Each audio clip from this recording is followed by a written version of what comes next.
The stories about Bellemore Manor are true. I saw the ghost bride inside the house. Blast it, Murphy.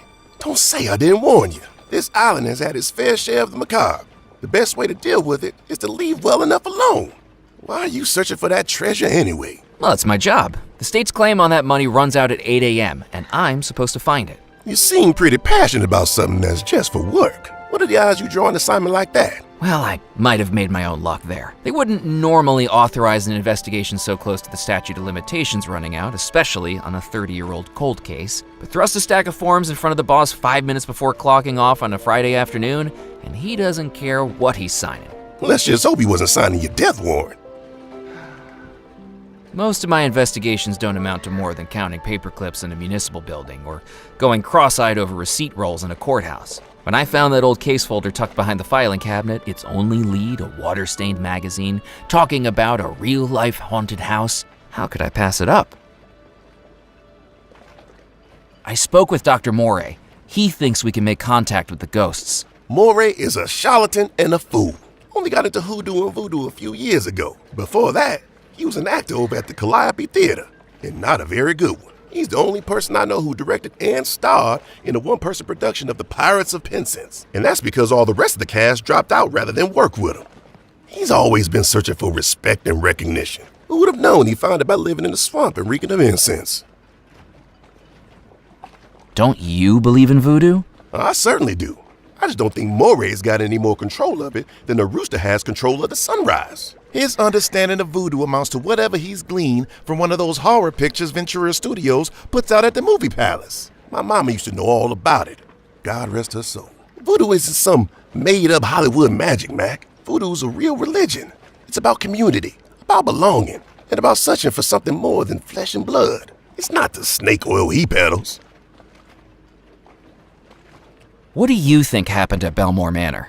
Now there's a tale I don't like to tell. Can I persuade you to tell it anyway? I have a feeling I ain't gonna get any rest until I do. You know about Miss Bellemore, the bride, engaged to the sailor? Nah, the way I hear, Mr. Rackham was over the moon with her. Such an upstanding fellow. I won't have a bad word said against him. Now he realized that the sailor was going through terrible lengths to ensnare his bride, and Mr. Rackham tried to save her. I heard that the sailor caught on to this and tricked Rackham into giving the lady a gift.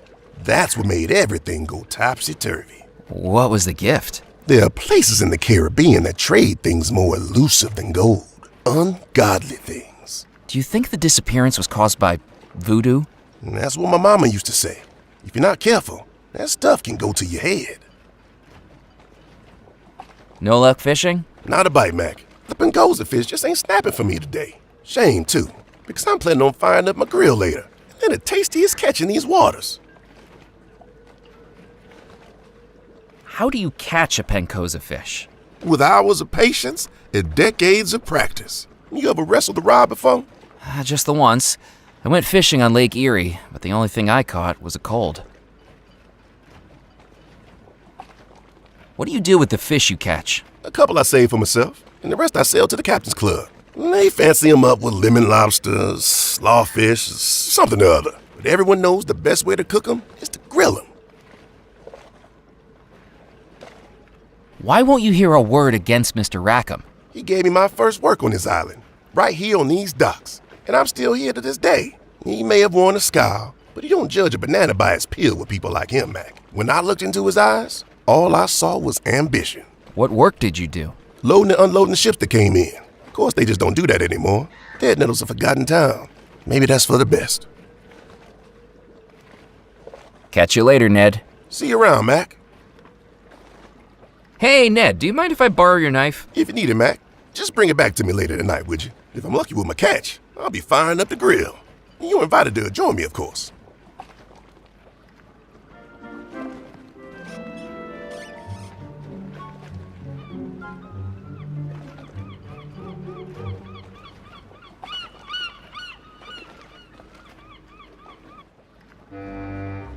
To make use of that, I needed something to weigh.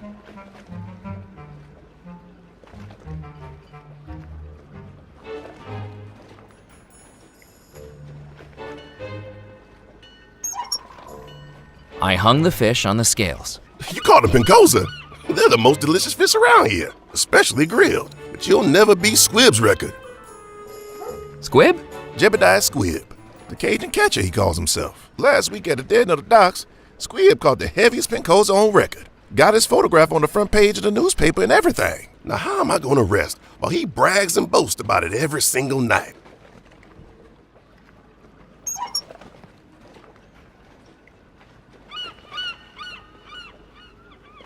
With its innards made of cotton and material scraps, the fish's weight was distinctly unimpressive.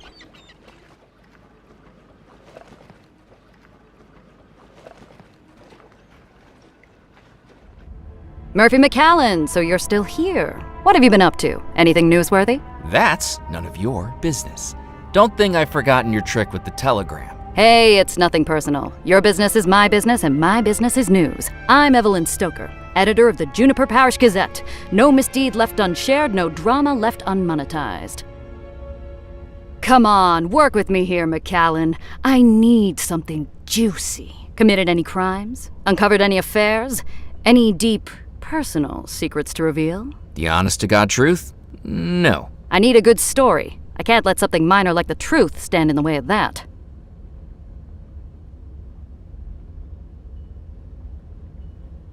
I picked up the twine. With her stunt at the bayou, I figured she owed me one. I picked up the scissors. Maybe she owed me two. Don't even think about it. The spring on that printing press looks like it's going to blow at any moment. I didn't want to get ink all over me trying to carry the canister around. Yes? Hi. What are you working on? One of the most romantic articles this newspaper's ever seen. Francois Fogg, Dead Nettle's local pharmacist, is reuniting with his long-lost love after 14 years apart, thanks to this newspaper's personal ads column. What a lovely story. That's right. She mailed in a letter she wanted printed. Her former sweetheart saw it, and now they're on track to see each other again. Eventually. Eventually? Well, that's a bit of an administrative issue. In the letter we received, she told him to meet her in her Texas hometown of Magnolia. Due to a tiny typesetting error, he's now on a 6-week voyage to Mongolia. But doesn't it warm your heart how far people will go for love? Don't you have more interesting stories to write about? The crackpots this island calls a population wouldn't know something interesting if they paid for it. Which they hardly do. Believe me, I've tried to get juicier stories. Scouring the island, doorstop interviews, hiding under windows. You eavesdrop on people through their windows? It's called investigative reporting. I'm doing some research on the treasure of Bellemore Manor. Have you found it? Well, no, not yet. I've just started looking. Then don't waste my time. Come back when you've got the goods. You might not believe this, but I saw a ghost inside Bellemore Manor. You know what? You're right, McCallan. I don't believe it. Really? You've been on this island how long? And you're already starting to sound as loopy as a local. Have you ever written an article on the disappearance at Bellemore Manor? What a waste of column inches. Leave it. That's my advice. There's no story in it. No story? Not one that anyone would believe. And I've got advertisers breathing down my neck. What do you think went on? Practically everyone on this island thinks there was some kind of sorcery involved. No one is looking at the reality. If I write up my research, no one on the island will believe me. If I write their wackadoodle theories, I'll be laughed out of the industry. You can tell me what you've uncovered about Bellemore Manor. Trust me, at this point, few things would surprise me. I heard the Bellemore Trading Company was losing revenue. Its profits eaten up by who knows what ventures those brothers had going on. I've seen the records. The company was privately owned, sure, but when you've got pressure building and the sharks are circling, you've got to shore up your defenses. I think that's why the Bellemores persuaded Abigail to marry John Rackham. Marry someone she didn't love? But he didn't love her either. He was just after the company, so he hires the sailor to seduce her, convince her there's more to life than Devil's Rock. And as soon as she marries Rackham, they split, never to see each other again. He inherits the lot, and she disappears with her lover boy sailor to who knows where. But why do you think all the guests disappeared? They bumped them off to cover their tracks. Either one of them could have been sunning it up in Sarasota ever since. But imagine me writing that into a piece of serious journalism. Did you know Comptroller Grimes? How could I forget him? The guy was a walking, talking migraine generator. Surely you shouldn't speak at the dead like that. Why not? I spoke plenty worse about him when he was alive. Anyway, I'm sure everything happens for a reason. And hopefully that reason is to increase my circulation numbers. Everything's connected, you know. Have you ever heard of the butterfly effect? I suspect it works for moths, too, because I can never get the damn things out of here. Some people say that if a man breaks wind in Alabama, it can cause a hurricane in Fiji. I think I shared a train car with that guy on my way here.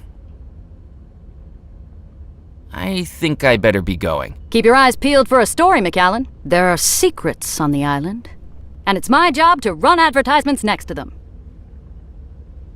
There was no way I was going to get past the newspaper editor to get it. Besides, I didn't know how to operate it. Hey, you can't come back here. Sorry. Hey, you can't come back here. Sorry.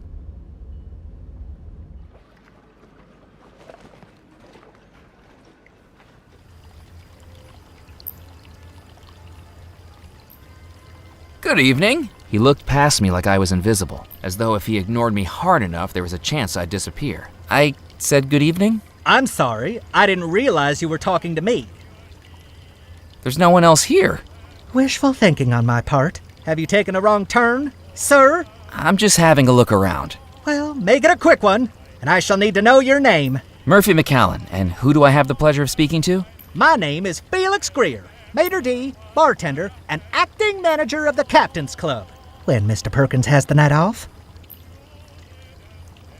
What is this place? This, sir, is the Captain's Club, a private members club for current and retired sea and riverboat captains. We are highly exclusive. Are you a captain? He asked with a smugness that told me he already knew the answer. I thought not. Then may I recommend a swift exit? You'll find a convenient egress to your starboard side. If you like, I can give you a good swift kick in the right direction, sir. And don't feel a need to stop walking until your ankles get soggy. I'm looking for the lost treasure of Bellemore Manor. Oh, goody! Another young adventurer seeking fame, fortune, or some combination of the two. Just the local color Dead Nettle has been lacking. What do you know about the lost treasure? Do you think you're living in a storybook? Weathered maps, talking parrots, X marks the spot? Grow up, you silly boy. Captaincy is a noble skill that doesn't need to be trivialized with childish tales of lost treasure. You must have some thoughts on the disappearance. On moonlit nights, when the waves crash against the rocks, the captains of this club trade yarns about this very mystery. Did you know Abigail Bellemore's fiancé was a sailor who worked on the ships? Some of the old boys here even worked with him. They say he loved her, as true as a captain loves the sea. But she was a temptress, a siren.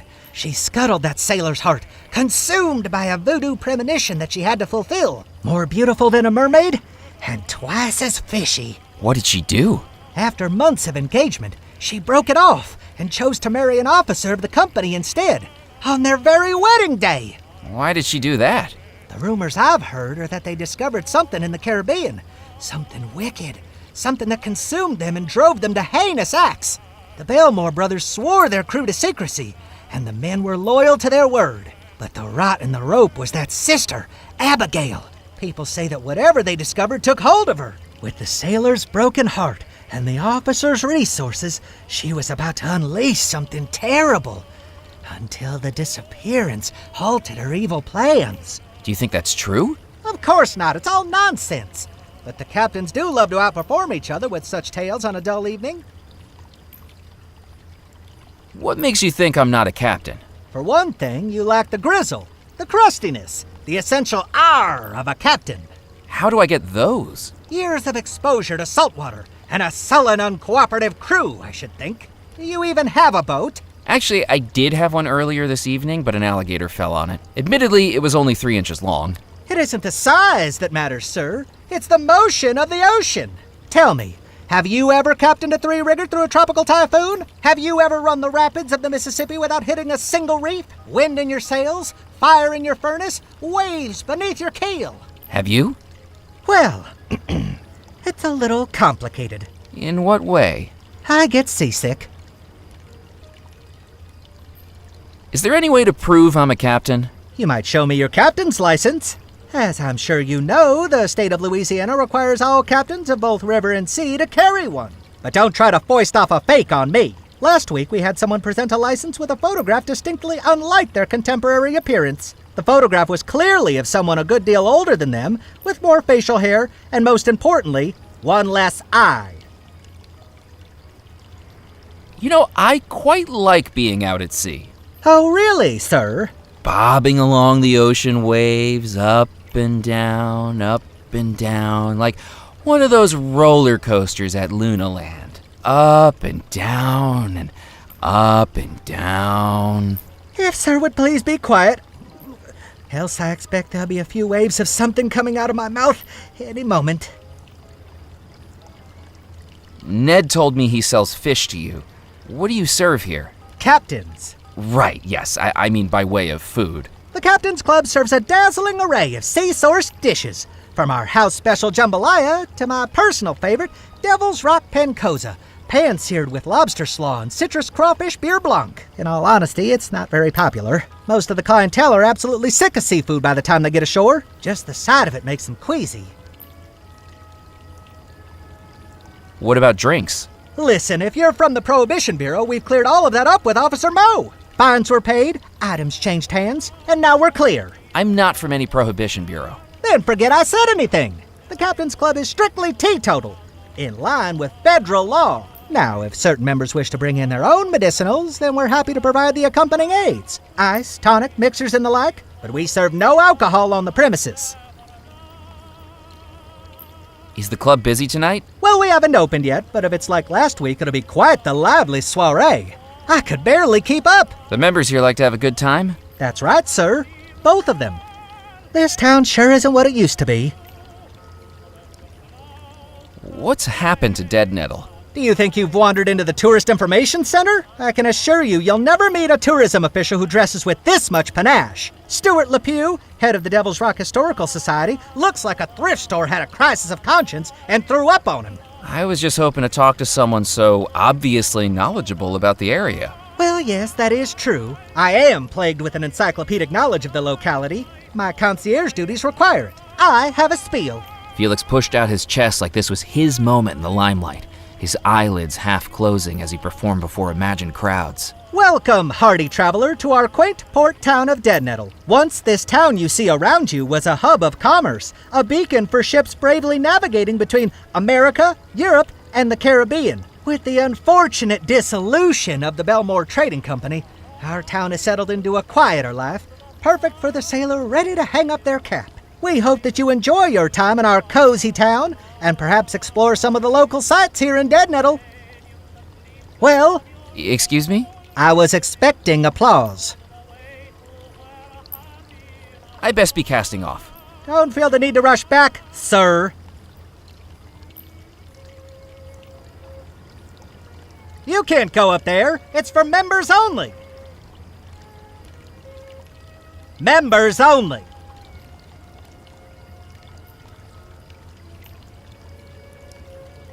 I glanced at the ledger on the podium. It was mostly empty. The words I could see were written in such an unreadable scrawl that looked like a centipede had dipped its legs in ink and skittered across the page. There was nothing in the fountain except a rim of moss and dirt that made it look like a stained toilet.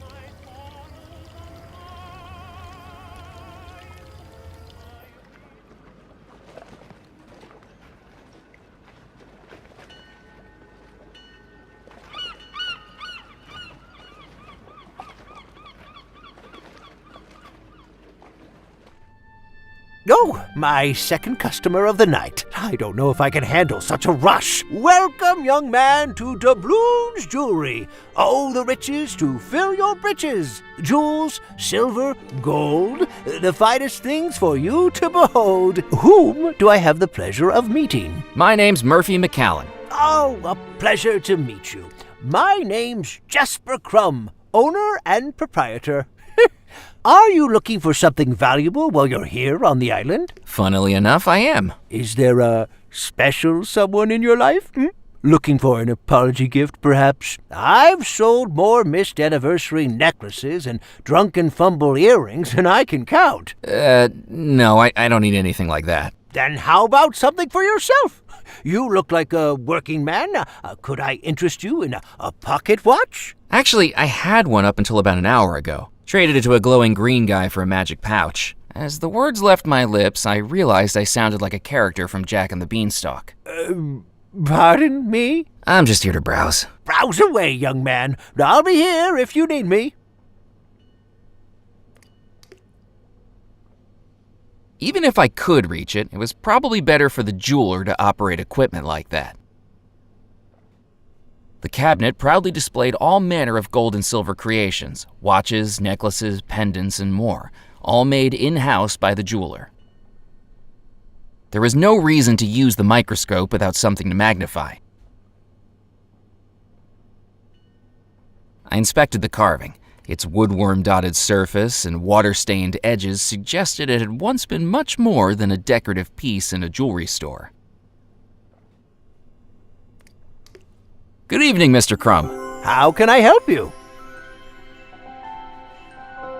How's business tonight? You're not a millionaire with an enraged fiancé, are you? I'm not, no. I didn't think so. Then business tonight is about as lively as a snail drinking decaf. The only other customer I had in here tonight was more interested in the provenance of fossils than the shiny stuff. Booked a private viewing, and then didn't buy anything. Can you believe it? The first time in weeks this shop gets a private viewing, and all they're interested in is bones. You sell fossils, too? I sell all the treasures of the earth. If it's under the ground and I can sell it, I'm interested. I hear Burke and Hare had the same philosophy. What are you selling? We specialize in jewelry and precious stones. Rings, necklaces, earrings, and brooches in this cabinet to my left. Gems, geodes, and fossils in this cabinet to my right. You'd be surprised at how much of an impact some stones can make. My family can tell you that. We also offer a free polishing service on all purchases from the shop. Just bring it in and we'll shine it up for you. Our little thank you to our loyal customers. How do you know what jewelry was purchased here? I handcraft everything this shop sells. I have an encyclopedic knowledge of our wares, Mr. McAllen, going back decades. What's the most valuable thing in here? I suppose that depends on how you value things, doesn't it? In dollars and cents? Yes, I used to value things that way. But a lack of business has a way of making you more philosophical about these things. Now I'd say the most valuable thing here is Granny. Granny? Your grandmother is in here? That's right. In the fishbowl. Granny is my goldfish. You named your goldfish Granny? Yes, it was the most wondrous thing. The same day my grandmother Bethesda died, I was out at the local fun fair, and I won this goldfish on the ring toss. When we got home, every time we mentioned Bethesda, that little fish jumped out of the water and back on in. We think Granny's passed on into that fish. What do you think? I mean this with no disrespect, but I think that's the craziest thing I've come across tonight, and I had a ghost bride trying to kill me. We all have our quirks. But don't goldfish only live for a few years? If she was your grandmother, she must have died sometime around the middle of the last century. Oh yes, that's right. Each time the goldfish dies, Granny's spirit hops into a new fish. We must be on Granny number 44 by now.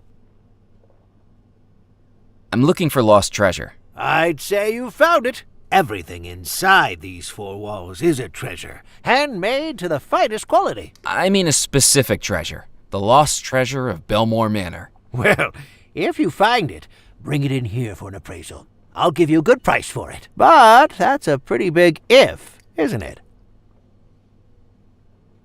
What do you know about Bellemore Manor? Oh, it's a tragedy what went on there. But I know what I think. Black magic. Black magic? That's right. While some of us make an honest living around these parts, there are others who are lured in by the darker depths of the sea. Who do you think that was? Well, it's simple, isn't it? Abigail used to stop by here all the time, taking a gander at the rings and the necklaces. She was a lovely young girl who always saw the best in people. And Mr. Rackham, He was a model for how to run a good business. Honest and decisive. Now, that only leaves one person, doesn't it? The sailor? Exactly. I'd heard rumors about black magic going on inside Bellemore Manor. I think he was casting his spell on Abigail, making her fall in love with him. Why else would someone as rich as her want to marry someone like him? He certainly couldn't afford the rings and necklaces that caught her eye. I think, come the night of the wedding, she wised up. That's why she decided to marry Mr. Rackham after all. A much more responsible choice for the company. What's the carving on the front of your counter? That is the genuine stone carving of the Golden Goose, the famous brigantine. I could trace my family's history on the island back hundreds of years, right back to the ship's owner, Captain Bartholomew Crumb. You've heard of him, I expect. Captain Crumb, the vicious pirate? I read about him as a child. One of the most successful in the Caribbean. That is, until, as the story goes, he got pursued by a ghost ship. A ghost ship? Surely that can't be more than a legend. Then how do you explain this? Without a single shot fired, every sailor aboard his ship fell down dead, victims of an evil pirate who wielded a black stone. Captain Crumb was the sole survivor. He escaped undetected in a rowboat, and after days at sea made it to this very island. After that, he never went to sea again. Instead, he set up this shop with the one chest of jewels he'd managed to carry away. Some of the gems you see around here still date back to that final hoard. A black stone killed the crew? Well, so the story goes. I suppose it explains my family's obsession. Not just the gold and jewels that tempt us, but the wicked stones that threaten us. Why did Captain Crumb come to Devil's Rock to set up his store? This was his home port. Devil's Rock used to be quite the lawless island. Legend goes he used to hide his treasure along the southeastern coastline. The island is dotted with caves. Plenty of places to hide the loot. I think I'll just look around for now. I'm here if you need me.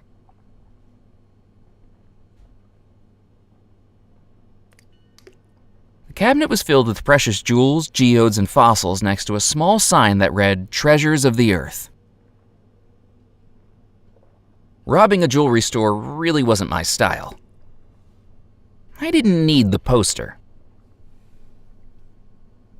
There was no way I could carry a fishbowl full of water and a live goldfish around with me. The cabinet was filled with used jewelry, rings, brooches, necklaces, and more. Even secondhand, I would have had to save for years to afford any of them. While the microscope was meant for jewelry, I was confident I'd already revealed this brooch's secrets.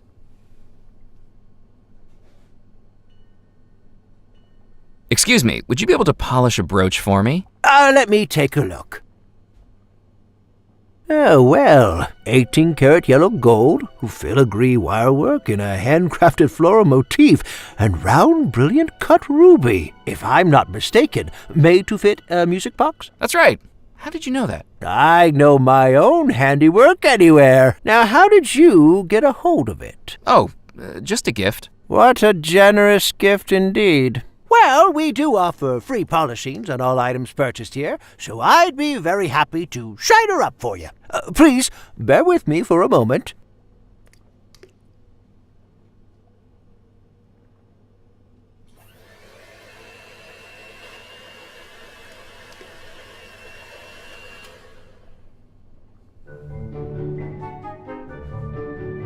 There we go, shining like a firefly's rear end. I'm afraid the clasp on the back has broken off. You weren't planning on wearing it soon, were you? I wasn't planning on wearing it at all. There's no shame in indulging yourself every once in a while. Lord knows I can appreciate the comfort and empowerment a pair of hosiery can bring. Anyway, we don't have any replacement clasps in stock, but I can put it in order. In the meantime, here's a button magnet that should hold it in place, as long as you're not too vigorous with it. Thank you.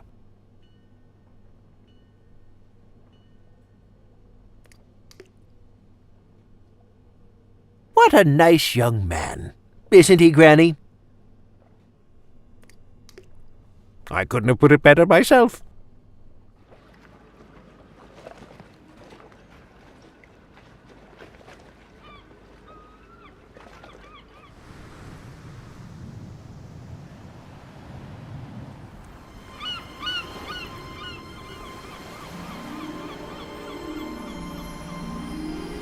As I picked up the bottle, I anticipated what could be inside. A brine-stained treasure map, perhaps, or a scribbled plea from a castaway desperately awaiting rescue. Looking inside, I found it was empty. The only writing on it was the embossed glass letters of the Orangello Soda Company.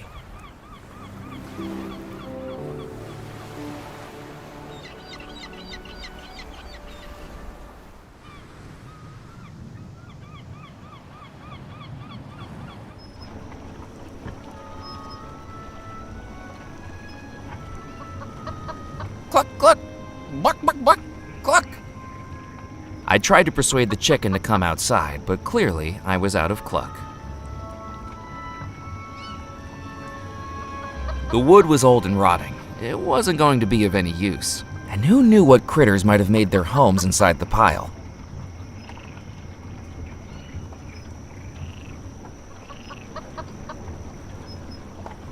Despite its obvious age, the water wheel was still turning. I couldn't get near it, and that was probably a good thing if I didn't want to get dragged under by the current.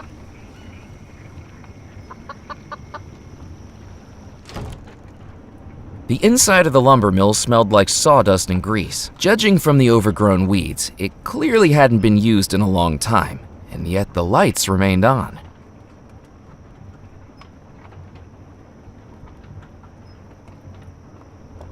I picked up the auger from the tool shelf. I looked over the machine, but I couldn't find a way to turn it on, if it even still worked. The beam looked to be driven by the water wheel outside. From the multitude of wires fanning out from the top, it was presumably hooked up to a generator.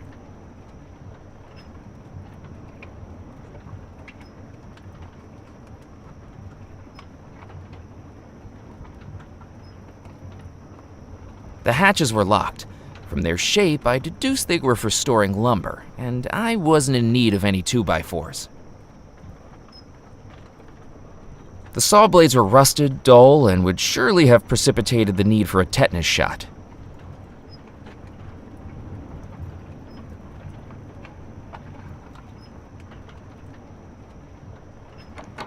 I tried the door, but it was locked.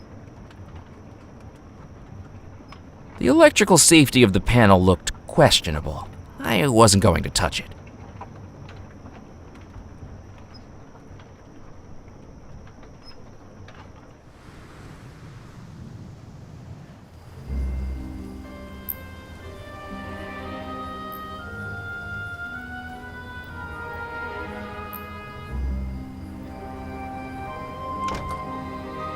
The church door was locked. The inside of the church was silent and still.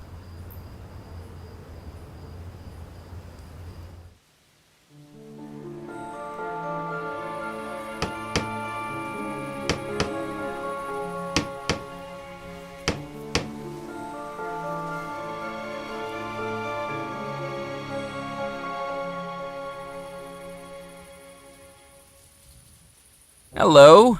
Yeah! God darn it! Don't sneak up on people like that! You frighten the dying daylights out of me. He looked at me like he'd seen a ghost. Sorry, you seem a little jumpy. I thought you were that pesky little girl again. A little girl? That doesn't seem like a reason to be scared. She's a terror! One of these days she's gonna give me a heart attack. Last week, she showed up with a doctor's note she'd forged, saying a man I'd buried that day was just a very deep sleeper. 7 hours I was out here digging him back up, at my age. And was he sleeping? Dead as a dodo. Just like that little girl will be if I get my hands on her. Who are you, anyway? My name's Murphy McCallan. I've just arrived on the island. Well, welcome, Mr. Murphy. I'm Edgar Kettle. Gravedigger, undertaker, coffin maker, and anything else that needs doing to keep this cemetery running. I'm looking for the treasure of Bellemore Manor. Oh, a treasure hunter. Well, let me tell you something, young man. Don't even think about digging up my graveyard. There's no treasure buried here, and I'm already busy enough filling in the holes that are supposed to be here. Do you know anything about the disappearance at Bellemore Manor? I think it's important to let the dead rest in peace. But what if they're not in peace? Well, you got me there. Listen, I think there's more to that story than meets the eye. You know the three brothers went missing, right? Well, if you ask me, I think Abigail Bellemore was behind it. She was engaged to a sailor, but nobody like her would go for a commoner. She might have loved him. She could have loved somebody with a big bank account, too. I think she must have been using him, pretending to love him so he'd do her dirty work for her, bumping off her brothers. Then afterwards, she drops him and goes to marry the officer of the company. Fiendish. Do you have any proof? Yeah, just a feeling, that's all. But when you work with cadavers, you kinda get a sixth sense about things. What do you think was behind the disappearance? Well, the sailor must have found out he was being manipulated, right? Done something to get his revenge.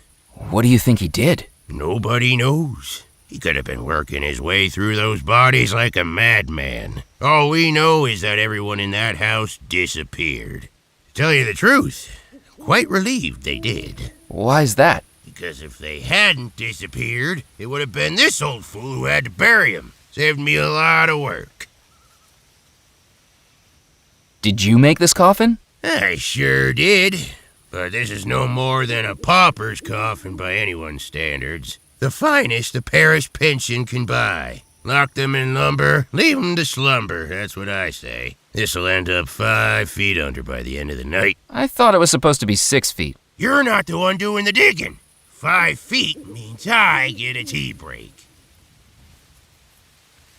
Have you got any spare coffin nails? No, I don't have any to spare. I've got a backlog of bodies begging for burial. But does the parish increase my funding? Nope. The roof's leaking, my table's broken. I've used floorboards to build some of the coffins. Take my advice. Don't go into this line of work. Undertaking is a dying business. Do you think I could fit inside the coffin? Probably not. The gentleman inside might make it a bit of a squeeze. You mean there's a dead guy inside there? There better be. I can't afford to be burying empty coffins. Was the little girl named Mallory Wisp by any chance? That's her. The peril in a pinafore. She got the whole town thinking I was burying people prematurely. I walked past the school the other day, and they'd made up a jump rope chant about me.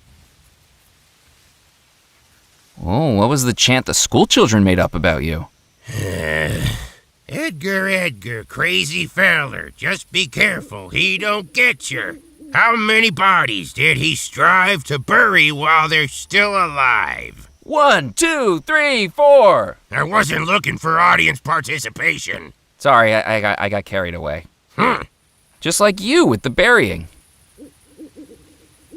Have you ever accidentally buried someone who was still alive? Has someone been making accusations again? No, just making conversation. Well, not that I know of. When you think about it, how would I know? Shouts for help, desperate shaking of the coffin. Look, I haven't sealed anyone up who was chatting with me, let's put it that way. I usually check for signs of life, but everyone takes shortcuts sometimes, don't they? I deserve some rest in peace, too. Knock, knock. Who's there? Hopefully not the guy in the coffin. Not funny. I best be running along. Don't drop dead. I don't want anything else on my to-do list.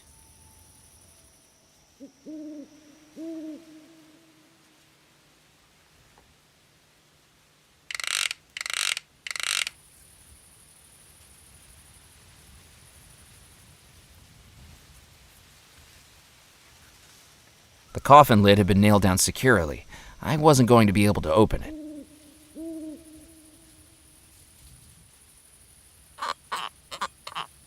A mischievous idea began to form in my mind. Hey, I think the guy inside here might still be alive.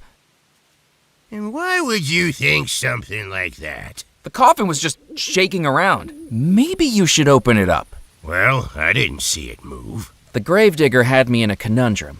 I could hardly start shaking it right in front of his eyes. And unless the body inside starts jiggling around, I'm not opening up that coffin.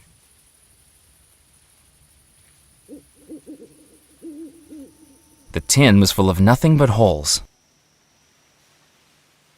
I didn't need to warm my hands on the stove. It was already a humid night, and the fire was more useful at keeping bugs away from the shack than keeping anyone toasty.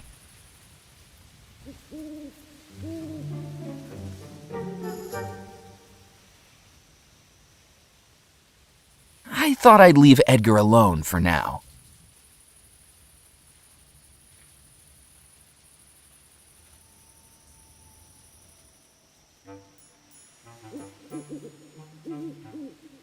I tied the twine to the uneven table and took up a hiding spot behind a nearby wall. It was time to wake the dead. Hello? Hello? Why is it so dark in here? Huh? Who's that? I'm stuck! Help! Help! Mallory, if that's you again. Get me out of this thing!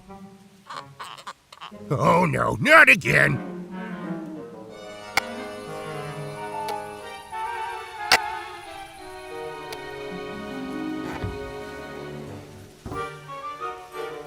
Mister, are you okay? I'm so sorry. I was told... Mister? Oh, God darn it! Next time I see that girl, I'm gonna have a peewee-sized coffin all ready for her. A few hours locked in one of those should adjust her sense of humor.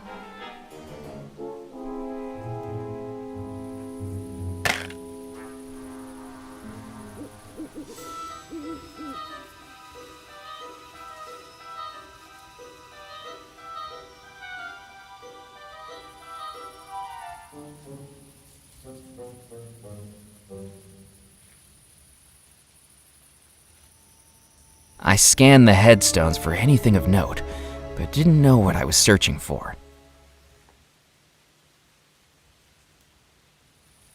I picked up the handful of discarded coffin nails from the tin.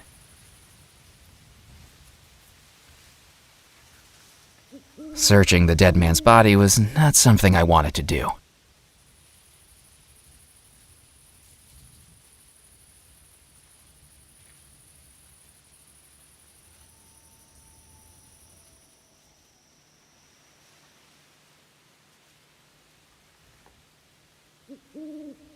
I couldn't see any way to open the crypt door.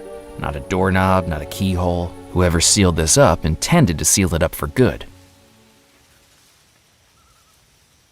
Hurry up with the barrels, Morris. We gotta get these unloaded before anyone sees us. Are you sure this is a good idea, Musket? I don't think we should be using a church as our hiding place. You're not being paid to think, Morris. You carry those barrels in here and let me worry about the theological implications. This place has been abandoned for decades. There's nobody around. Nobody living, maybe. What if there's ghosts, boss? Darn it, Morris. If brains was dynamite, you wouldn't have enough to blow your nose. Now get unloading. And keep an eye out for anyone snooping around. What if someone catches us? If anyone asks, we're the new clergy. We tell them these barrels are full of communion wine. I thought we was rum runners, not wine runners, boss. Communion rum, then. Ah, gotcha. Remember, St. Juniper's Church is a place to get closer to God. And if anyone questions our alibi, we make sure that happens. The pair of rum runners looked like the human personifications of the dish and the spoon from Hey Diddle Diddle. The gangly spoon bossing around the rotund dish as it carried barrels effortlessly from the jalopy and into the church. As it turned out, nursery rhyme characters become a lot more intimidating once they have revolvers.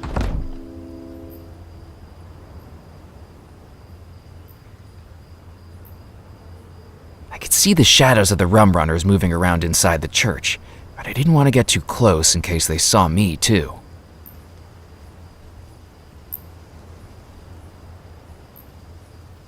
Wandering happily into the hideout of a pair of mobsters wasn't going to be a smart move. The barrels were far too heavy for me to lift, though that gorilla of a rum runner had been picking them up like they were cotton balls.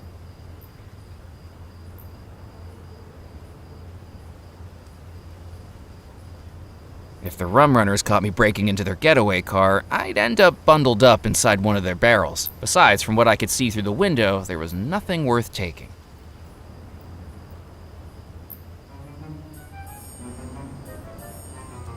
Using the auger, I drilled a small hole in the barrel, and out poured rum.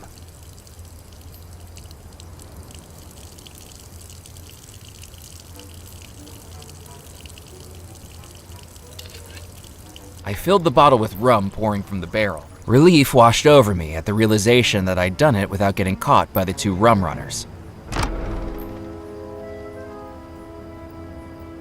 Hey, Musket! There's someone out here! Or so I thought. Hey, fella, what do you think you're doing snooping around here? This is our church, you know, and it's closed. I'm just here to do some praying. Mainly praying that I get out of this situation without a puncture wound. He's being a wise guy, Musket. Time to fill him full of lead. But boss, it's bad luck to bump someone off in a churchyard. Now, where'd you hear a nonsensical thing like that? I thought churches was hallowed ground, where sin and immorality would face supernatural punishment in this world or the next. Where do you get this stuff from? I told you, I do the thinking in this partnership.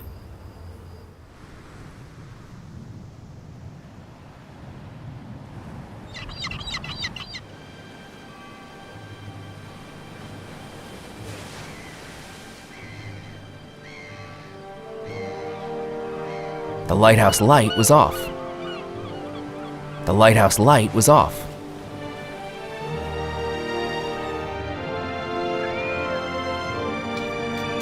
I jiggled the gate, but it wasn't going to open. If pirates and the colonial powers of Western Europe weren't able to get into the fort uninvited, I wasn't about to either.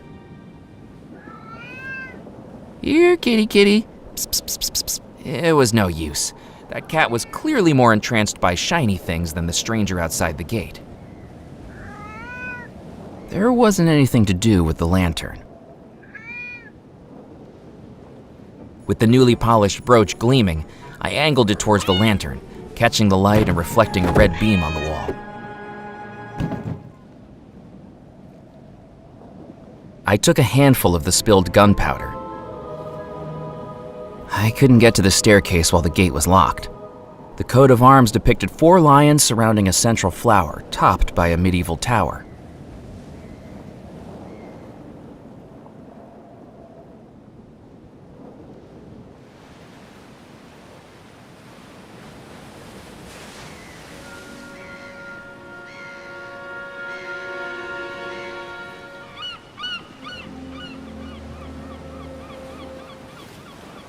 I poured the rum into the gree-gree. I placed the coffin nails in the gree-gree.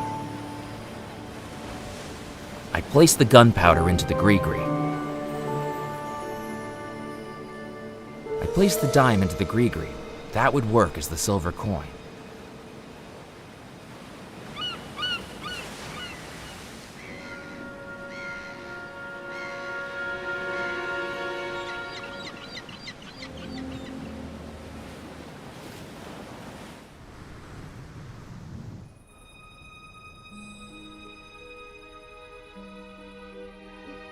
From the patina of rust, it was clear the patio set hadn't been used in decades.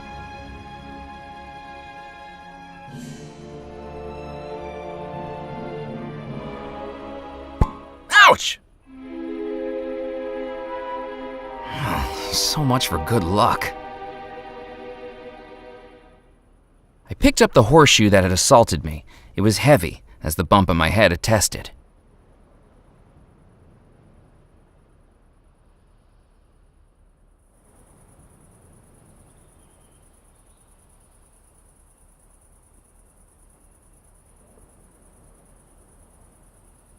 The wheel was too heavy to move.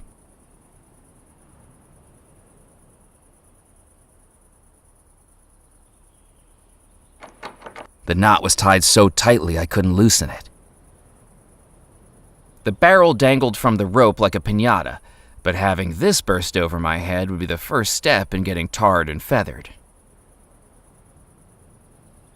The cow skull was out of reach, high up on the gable.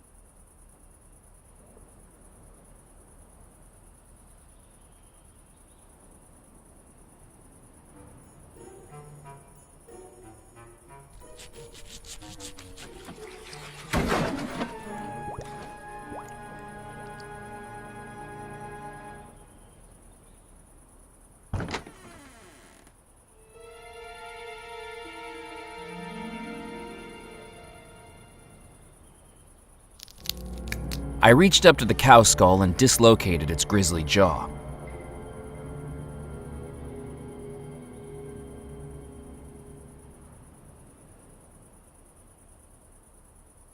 I wasn't going to touch the molasses with my bare hands. With the items I was borrowing across the island, some may have said I had sticky fingers, but this would have made it a little bit too literal.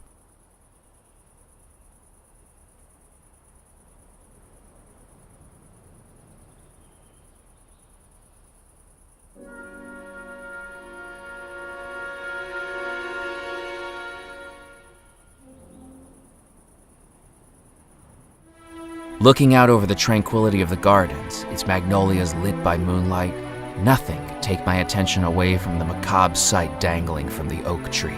A hanged skeleton, its wedding suit little more than tattered rags clinging to bone, and its skull seemingly watching me with hollow, unblinking eyes. An eternal groom without a bride.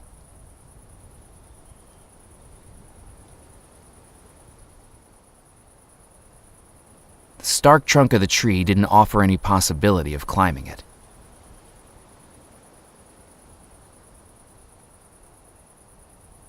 The skeleton hung high up in the tree, swaying with each slight breeze. Even from down on the ground, I felt disturbingly close to it.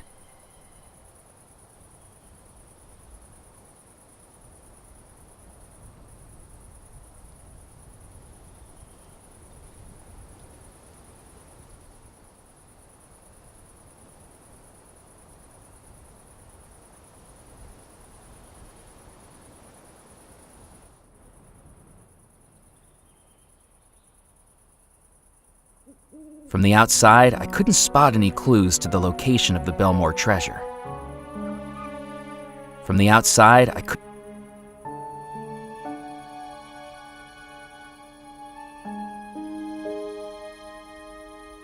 placed the jawbone into the gree-gree.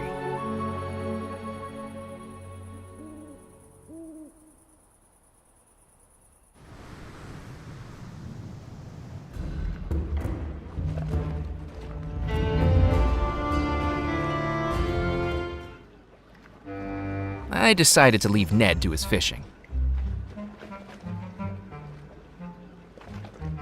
With the ripped seam as an opening, I placed the horseshoe inside the taxidermy fish. Now it was heavy.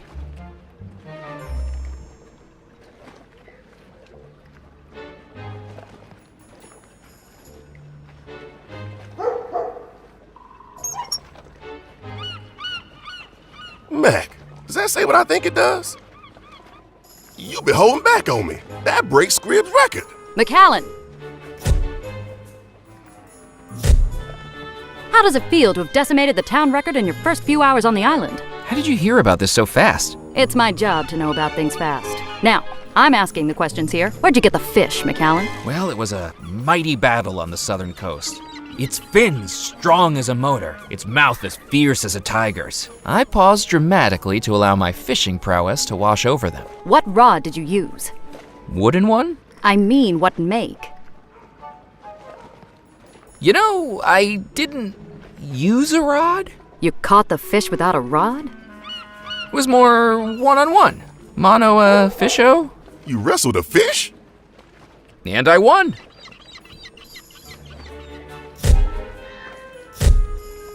Well, as much as it pains me to say it, you're the cover story in the next edition of the Juniper Parish Gazette. And this is why I'm not getting a Pulitzer.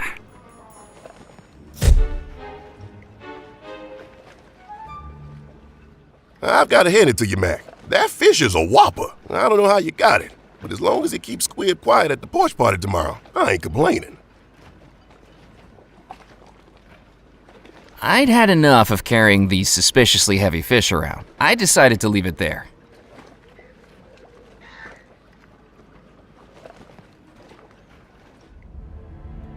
Murphy! Have you seen the cover of the evening edition? I think we caught your personality perfectly in that photograph. Naive, simple, unsophisticated. Makes it all the more surprising that you actually accomplished something. I wonder if I should have it framed. That'll cost you.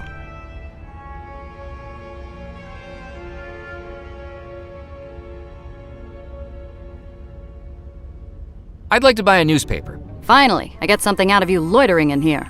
That'll be 1 cent, please. I picked up the newspaper. The fewer people that saw it, the better. The headline read, "Island Newcomer Breaks Fishing Record," with my photograph printed in black and white.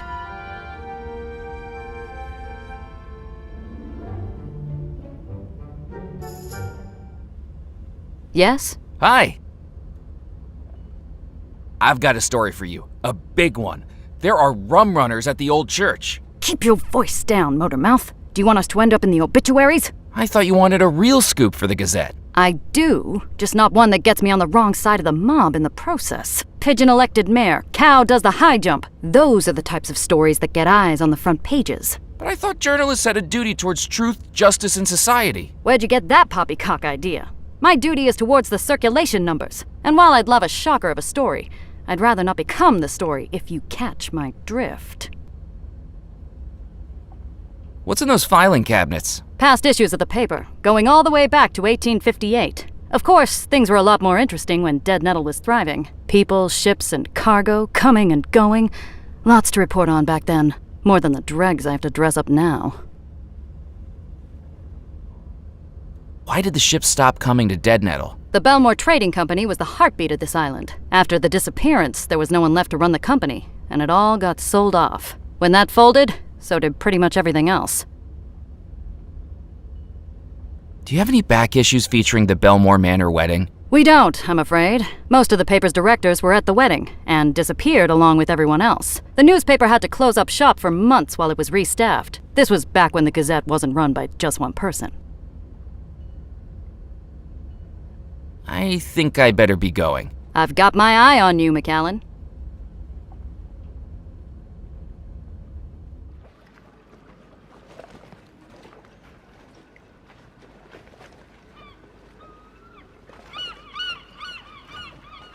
Carefully, I cut my photograph out of the newspaper. It was the photograph of myself I'd cut out of the newspaper. I wish I'd posed better.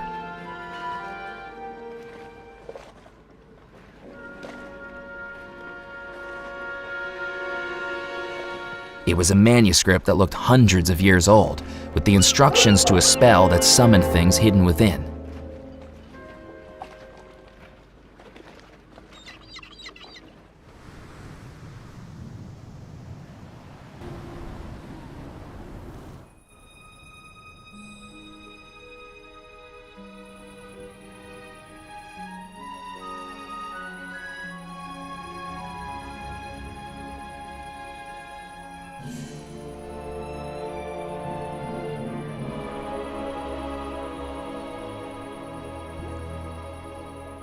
I touched the back of the photograph to the molasses.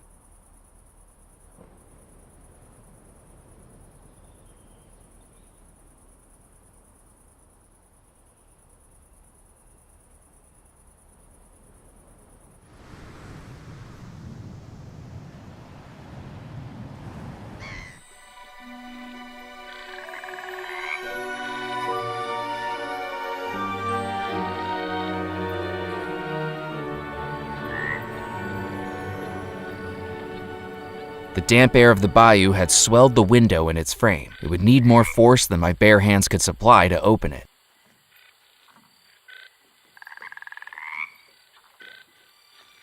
With a bit of elbow grease, I levered up the window frame.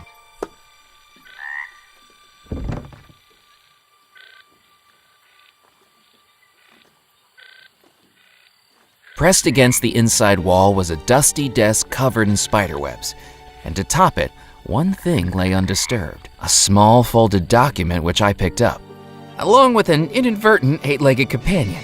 Ugh! Ghost stories and haunted treasures I could handle, but spiders gave me the creeps.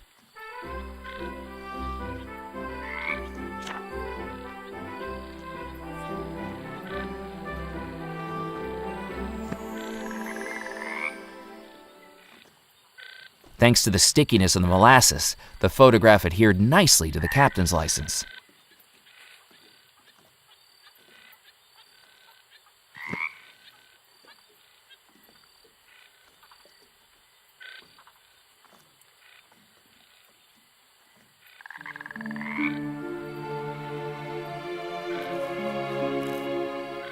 I cut into the sack with the knife, revealing it to be full of corn.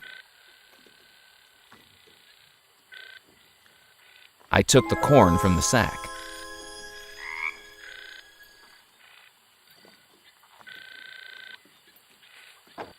I jiggled the handle, but the door was locked.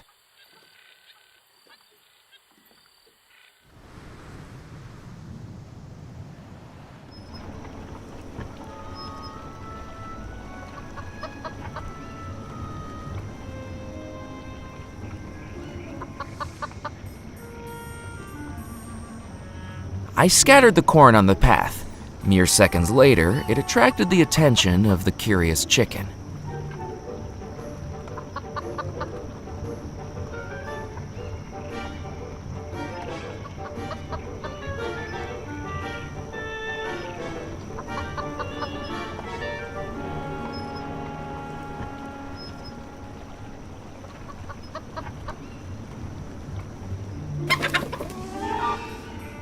I was glad nobody had seen that.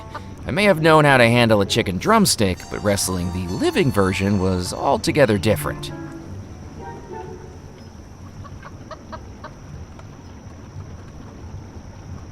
If the chicken didn't want me to touch it, perhaps a blast of air could do the trick.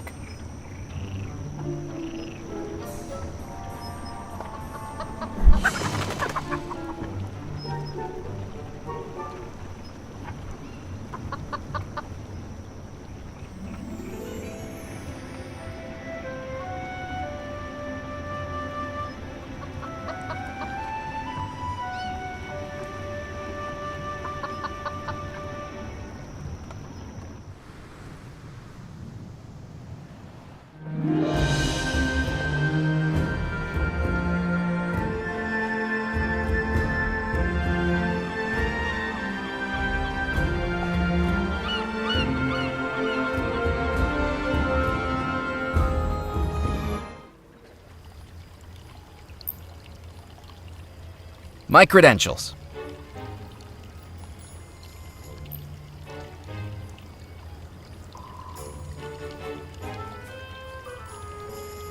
You're telling me you are a captain? I trust it's all in order. I thought you said your name was Murphy McCowan. That's right. Then why does this say Captain Knott? It's a pseudonym for marketing purposes. You've got to stand out nowadays. A cool name's a good way to do that. You didn't think Captain Hook was called Hook before the hand incident, did you? What would the odds of that have been? Look, Sonny, the bylaws of this club only allow the club manager to verify a captain's license. And Mr. Perkins is enjoying his backgammon soiree with Mrs. Perkins and the ladies this evening, with strict instructions not to be disturbed. So I'll accept this for tonight, but try this again tomorrow night and it'll be another story. Now, with that said, a warm and hearty welcome to the Captain's Club. We sincerely hope you make use of and enjoy our facilities, and do please let me know if I can be of any assistance at all. We don't open for another hour, but if you'd like, you can head up now to acquaint yourself.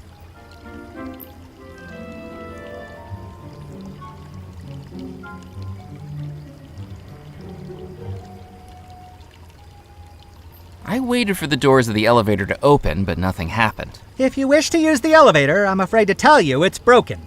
You'll have to endure the stairs. Fair enough.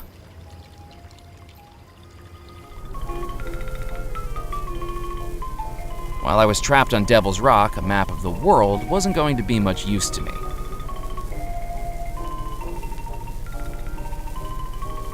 The ceiling fans were on. The cabinet was locked.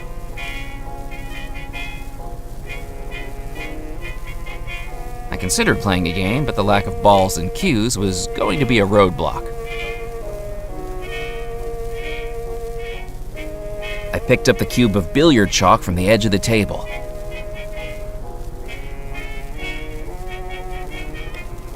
The switch seemed to control the ceiling fans. The door was locked.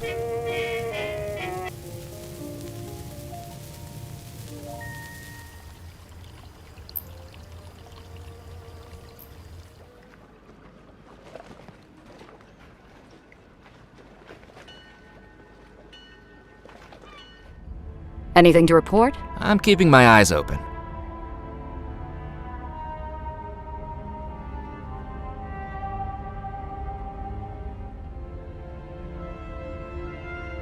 Delicately, I dipped the feathers into the canister of ink. When they emerged, they were dyed jet black. It was a handful of chicken feathers I dyed black.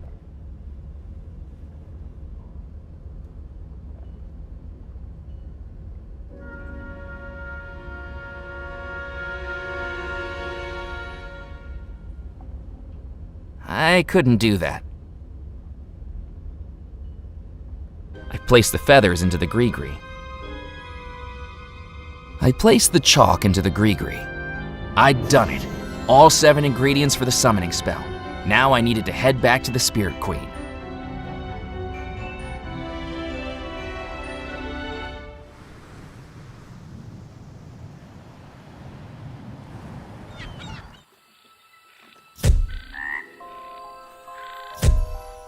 I thought I'd find you out here, McAllen. How did you get out here before me? Never mind that. This will be the last time, McAllen. I'm not your secretary. I don't know what you're up to out here, but I'll figure it out soon enough. But for now, let's hurry it up. These shoes are alligator skin, and I don't want the local fauna recognizing an old friend. Another telegram came through for you, marked urgent. Kip said you might be out here. My boss again? Got it in one. McAllen, report back immediately. Received word Grimes is deceased. Lack of resources has made this a waste of time.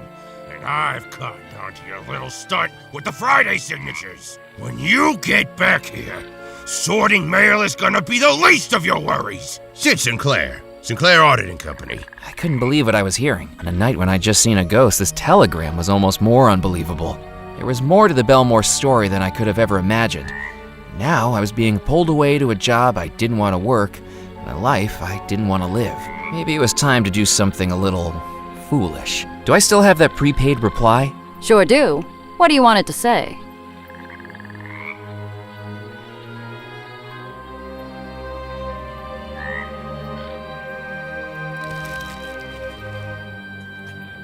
Tell him I quit. I couldn't believe what I'd done. I'd quit my job and opened the first chapter in my own adventure. But without a job, I didn't have a salary. Without a salary, I wouldn't have a place to live. And it suddenly became more important than ever that I find that treasure. For me this time. Murphy, have you found all 7 ingredients? I have. Wonderful! Now it is time for the final step. Out of the darkness, the sadness, the fear, I command you, my servant, now to appear.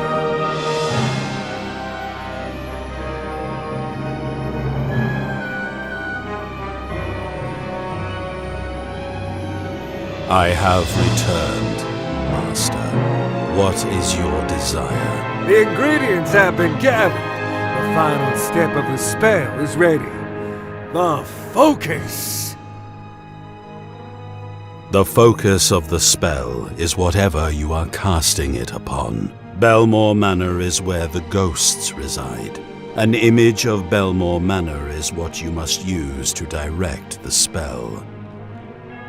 Murphy, do you have an image of Bellemore Manor we can use?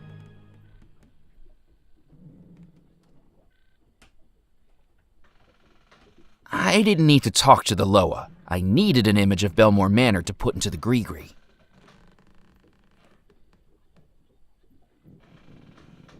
Yes, Murphy, that will work. Place it inside the gree-gree as the final ingredient. I folded the magazine cover and placed it inside the gree-gree. The spell is ready. Finally, the ghosts will be free again. Open the gree-gree, Murphy, and that will cast the spell. With some trepidation, I took the gree-gree from my pocket and with a deep breath, opened it.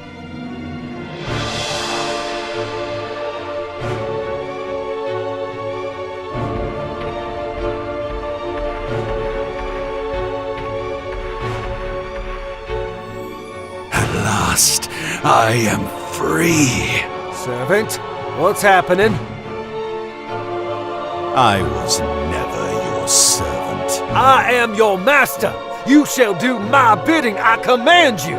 Foolish mortal, you have served your purpose. No longer do I need to manifest as an ephemeral specter. Now my true spirit form is freed. Loa, do as I say. You are of no more use to me.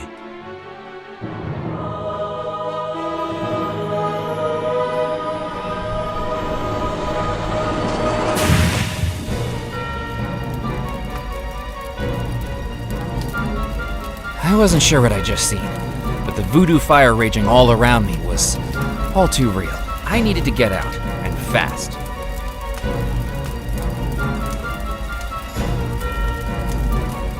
Gazing into the spirit pool, I thought I could see formless faces gazing back at me. I would have looked pretty cool sitting in a flaming voodoo throne, but now was not the time.